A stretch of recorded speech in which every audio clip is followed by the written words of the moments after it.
What are the biggest things that have stuck out to you from mini camp so far? I think the connection that's being reported about Brock Purdy and Ricky Pearsall, the fact that we're hearing that Pearsall's getting to where he's supposed to be and Purdy's feeling comfortable getting him the football.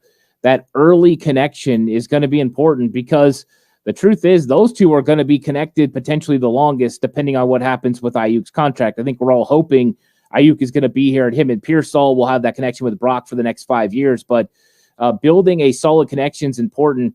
But I think also just hearing that Pearsall's getting to where he's supposed to be when he's supposed to be there. That has been a problem for rookie wide receivers, which means if he can do that consistently, he can make an impact in year one compared to what others have done. That was one of the problems with Ayuk when he came in, was he had a problem getting from point A to point B. It didn't mean he didn't make people create separation. He wasn't able to run good routes, but he did a little bit too much and the timing was a little bit off.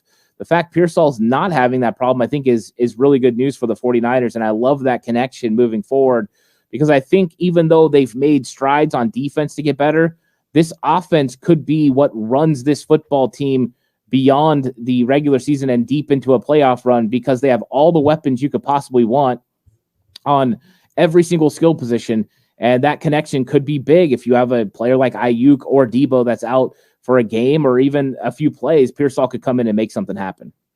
And that's really what we're used to as fans of the San Francisco 49ers is an offense that drives the team. That's the way it was in the 80s and 90s. Yes, they had great defenses during that time. They didn't win any of those Super Bowls without a great defense, but they were known for their offensive stars. And so to have them get back to a level that we're used to seeing is great. Now, we don't want to go back to the Steve Mariucci days where they had a really good offense but a terrible defense. We don't want that. We don't really want to go back to the Harbaugh days when they had a great defense but kind of not very good offense. So where they're at right now is a really good place. And so, yeah, I'm glad that you brought up the Brock Purdy to Ricky Pearsall thing because I mean, everybody's talking about that these two look like they've been playing together for a long time.